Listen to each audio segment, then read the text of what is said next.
And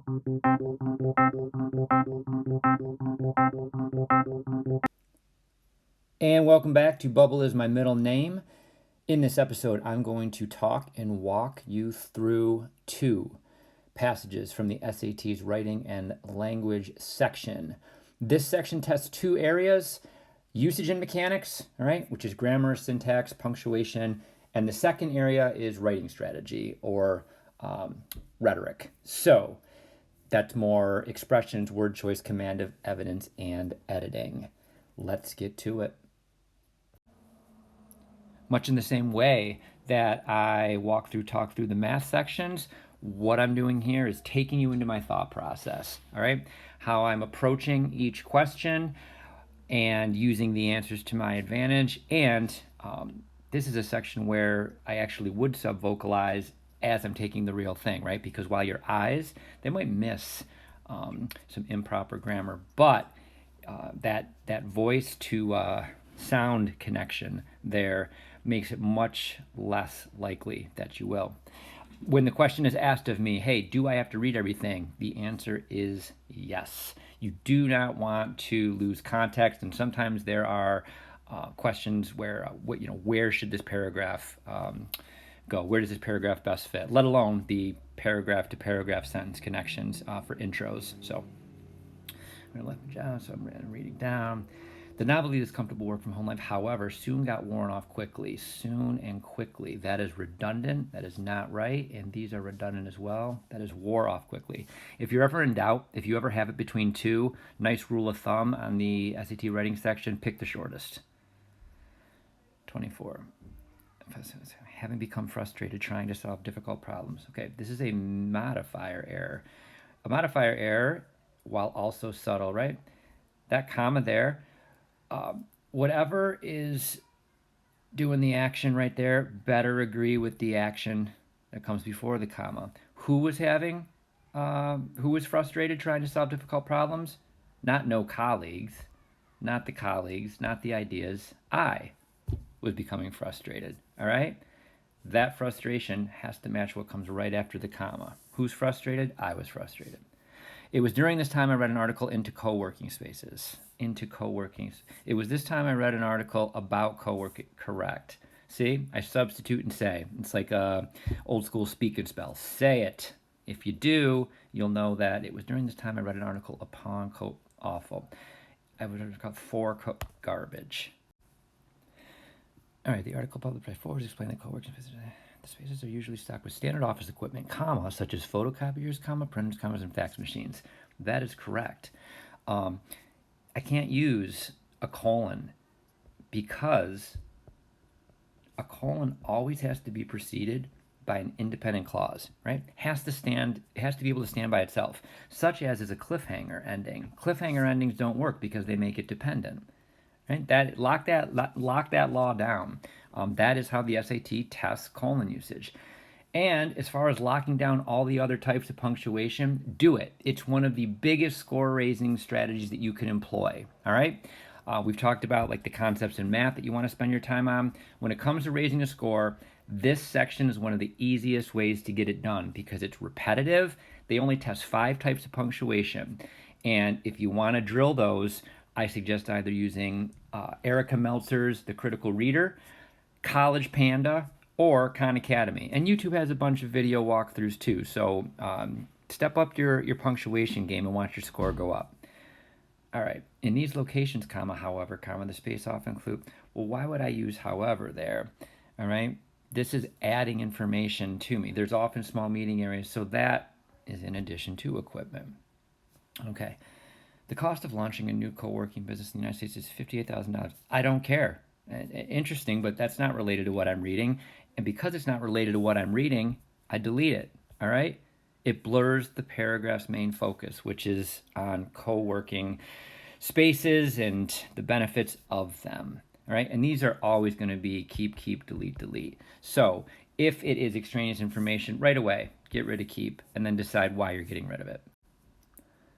What most cost my interest is a quotation for someone who describes melting pots of creativity. The article refers to a survey in which 64% of respondents, all right, so this is data. I've got to match the chart to what's underlined. Did 64% say prevented that from? That makes no sense at all. They had a positive impact. 64% is a positive impact, all right? So that's definitely wrong. Did 71% indicate that using and increased their creativity? They did indeed. The article goes on to suggest that the most valuable resources provided by co-working spaces are actually the people whom use them. That sounds awful when I say it, and so no change, not right. Actually the people whom uses them. Actually the people who uses them. Actually the people who use them. Correct. Sub and say. Say it. Substitute it in and say it. Quick, real nice trick on whom and who. If you can substitute him in for whom and it reads, sounds correct, it is. All right?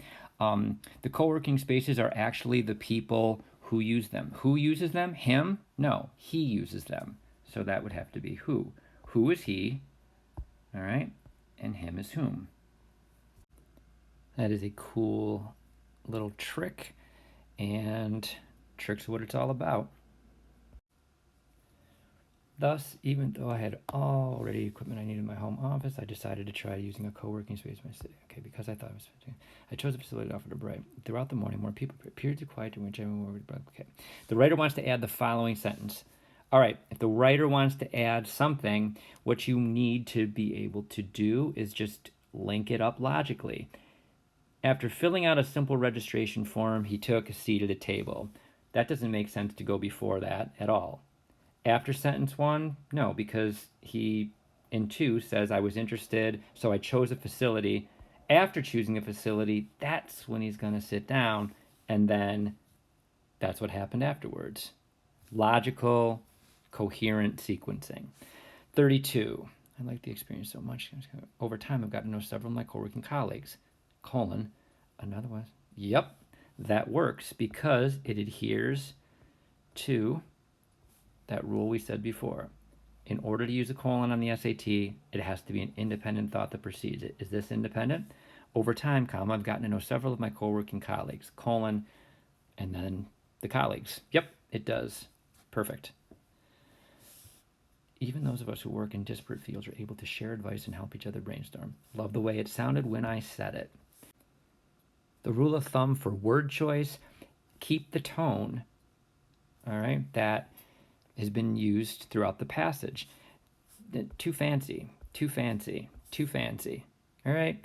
Slang, formal, that's not what I've been reading, right? Very conversational, and that's why share advice works. And that's that for that passage. 11 questions before we move on to the next one. Take a look at those resources that I had mentioned before to help the cause. All right, Erica Meltzer, She Wears the Crown, The Critical Reader. Check that website out for a review of everything you need to know, and she has books galore if you're looking to supplement your practice. College Panda just drills the rules and the usage, multiple examples. Definitely recommend. Khan Academy, because you're dancing with the makers of the test when you dance there. And Super Tutor TV. She has, again, just, you have your pick when it comes to walkthroughs, workthroughs on YouTube, but I find her tips and strategies to be consistently on point. Time for a little dark snow. We're heading to Greenland. The ice of the sheet fluctuates. All right, let me point that out really quick. Notice the size of the ice sheet fluctuates seasonally, colon, and then they say it. Sticking to that usage that we mentioned in the first passage. All right, an average daily temperature can fall to as low as 20 degrees. Is this accurate? Well, I look at my key and that solid line, nope, that's the dotted line. The solid line drops to as low as 12 degrees. And that's that. Typically, the glacier sheet begins to show evidence of thawing in late summer, period. This follows several weeks of higher temperatures, period. All right, which choice most effectively combines the two sentences? Whenever it's effectively combines, what you want to make sure you're doing is avoiding repetition or too much punctuation. And again, when in doubt, if there is doubt, you pick the shortest. All right, nothing too wordy.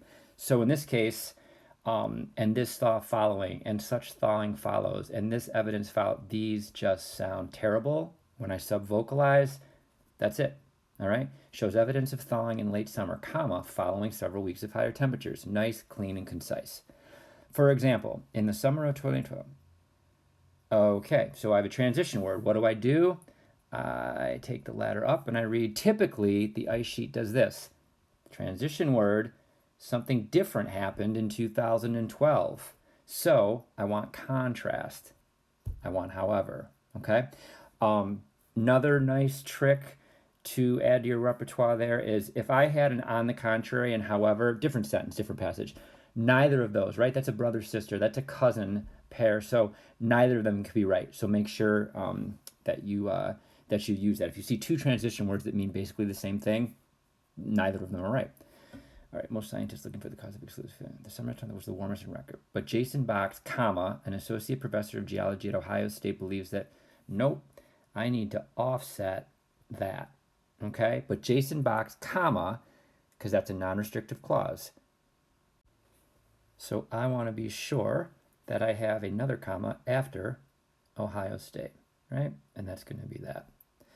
Believes that another factor added to the early thaw. Semicolon, the dark snow problem.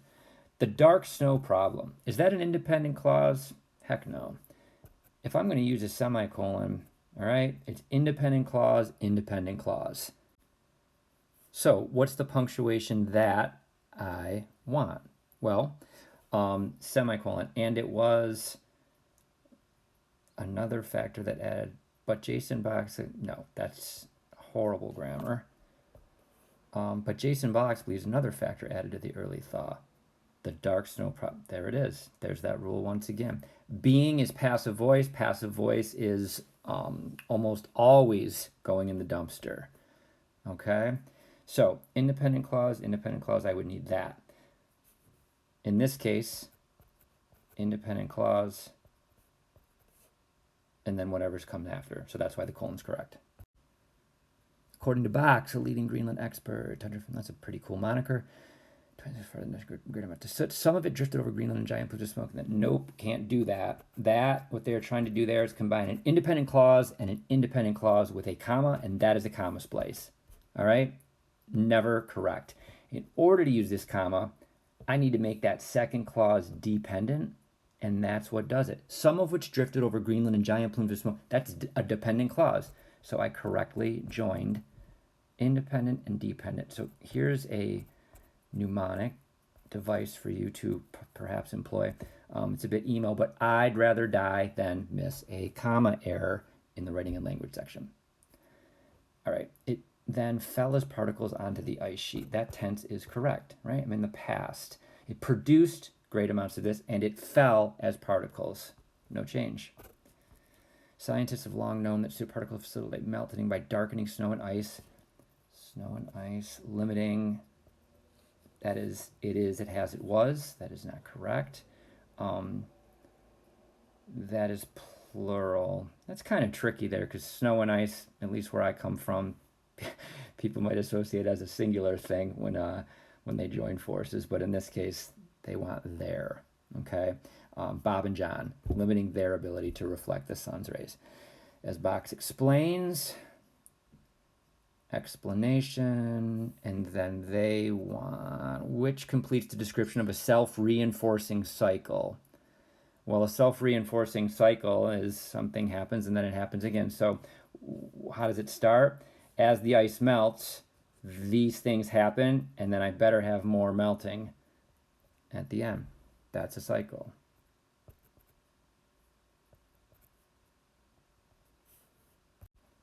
Box's research is important because the fires may not be one-time found. According to scientists, rising are making northern greener and thus more fire prone.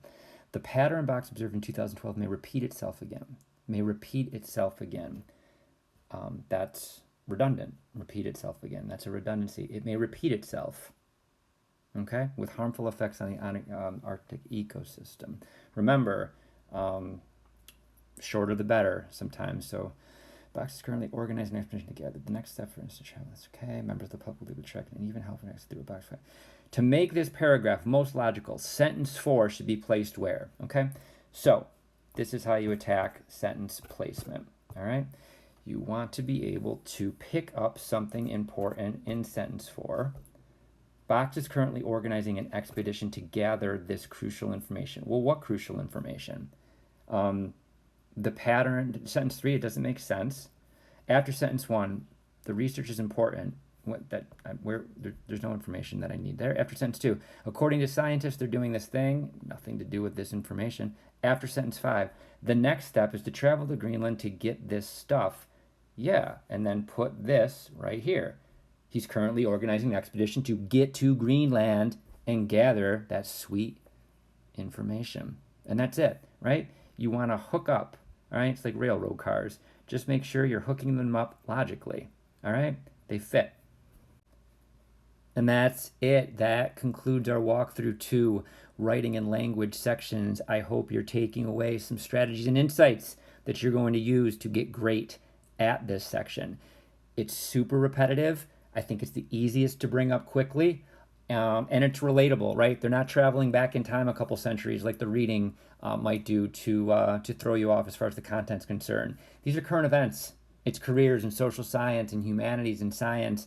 It's relatable, and I don't think there's really a time crunch for it either. So get great at this section and let it, if reading's not where you want it to be quite yet, let the writing and language section give it a boost, all right, until you get reading to where you want it to be. Remember, scores open doors. Even in a test optional landscape, strong scores can help strengthen your application. So, till next time, be good at it.